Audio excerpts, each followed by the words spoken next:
Bonsoir, bonjour, ça dépend Kokute la bino, la famille. Et où ils ont cuisine Yannick TV aye. Cuisine Yannick TV a kapamba. Te ceux qui cuisine Yannick TV aye, c'est que le cambo ezali. Bande konanga va ko bande émission topé saka merci na Seigneur. Kola la kola mkeza habitude te zaka kangolu ya nzambe. Cuisine Yannick TV a memé le bino lelo kakaba couple. Bino mo bozo mona ba couple. Oh, ba payon, ba chrétien. Lelo to mimi kaka uniquement ba chrétien. Wana kaka ba couple uniquement ya ba chrétien, ba frère na biso, ya ba pasteur na biso. Na memeli bino bomona ba o baza ba marié. Ba pasteur na biso bino mo bozo mona pasteur de la foi. Bino mo bozo mona sœur Déborah. Bino moko bomoni bino mo bozo mona ba pasteur na biso ba frère na biso ba o baza uniquement kaka ba couple. Cuisine Yannick TV alobi azolobela kaka ba marié. Bokota lelo eza lisolo kaka ya papa na mama. Bokota to solola. Lisolo na biso lelo eza elengi ba mama na ngai. Boyebi ke libala ezalaka elengi ba mama. Libala ezalaka elengi, libala epesamela mutu nyonso te. Soki babali yo faut koloba gloire à Dieu. Soki babali yo faut koloba merci Seigneur eza grâce. Parce que babalaka mwasi pona kitoko te bandeko na nga babalaka mwasi pona comportement.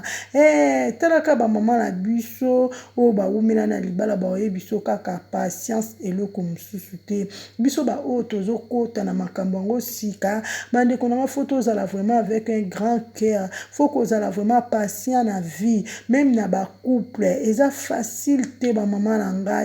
Mais si bomoni bo okende déjà 5 ans, 10 ans, 15 ans, en tout cas faut qu'on va vraiment gloire à Dieu parce que ce n'est pas facile. Nzambe kaka azala wana bo souci nzambe na bino ba kumba ndenge na ndenge, mais bo tcha nzambe na bino na première position. Nzamba tikaka ba oya yete.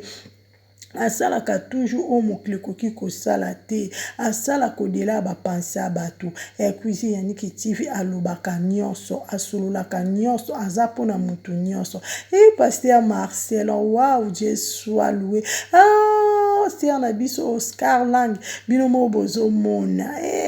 Binomo bomoni, binomo bomoni nyonso boyebi nyonso koleka cuisine Yannick TV so na bina tanga ba kombo na bango to lali. Binomo bozo mona ba image wana boyebi bango bien koleka cuisine Yannick TV. Mais cuisine Yannick TV a memeli bino kaka image. Oh, c'est alors 19 ans mariage na bango, félicitations. Oh, vraiment baza ba couple moko tozo féliciter vraiment partout tozwami beaucoup na ba commentaire, ba j'aime et que ça la bien ba cœur bo partager vidéo partout et que ça la bien makasi. Eza vraiment cuisine Yannick TV mwana na bino ndeko na bino lelo na memeli bino kaka uniquement lisolo ba pasteur na biso, na memeli bino lisolo ba musicien chrétien na biso auto priaka auto yokaka. Mais papa mutumbo to mon bino moko bozo mona frère Nzita tozo la bino kaka ba couple lelo lisolo kaka ya ba couple. Balobi lisolo mususu te lelo eza kaka lisolo ba couple. Bokota lisolo ba couple ya ba célibataire te lelo eza ka uniquement ba marié.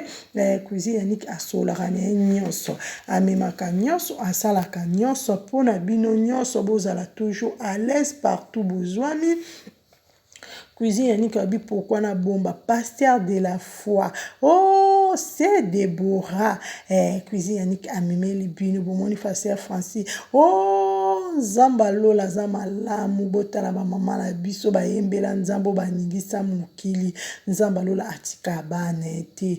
Cuisine Yannick alobaka Dieu est grand, Dieu est bon bandiko na tokanga makana nzambe po bilenga boye zaka pa nzambe biloko aboye to mona ngo kapa Seigneur, tellement Seigneur aza bien bandeko nanga bokanga mana libala kati na Yesu libala elengi, libala assurance, libala paix, libala bonheur, ya joie, ya tout ezaka kapa Seigneur bandeko nanga.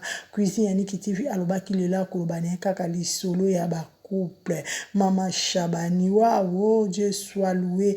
Cuisine Yannick asosala toujours musala na ye lelo abenga na ka uniquement ba couple lelo tosololi kaka lisolo ya ba couple mwa mokie oyo na memele ya bino bandeko na nga oyo boza kati ya libala bo respecter mibali na bino botia nzambe na bino na première position bo respecter mibali na bino ba gros bébé na bino bozala toujours na harmonie bozala toujours fidèle bozala toujours respect envers ba papa en tout cas ekosala bien makasi bo associer nzambe na bino na dialogue na bino ezala nzambe liboso nyonso ba projet na bino botia kaka Seigneur soki ete mosusu aza te en tout cas esalaka elengi bandeko na ngai esalaka bien soki boza mibale deux eza na force mosusu bamama na ngai la famille est sacrée omonaka papa na mama esalaka elengi makasi bandeko na nga bokota bokomante boyeme bopartage video ekosala bien makasi cuisine Yannick azolala te azoveye toujours mpona bino na obaka bozala branche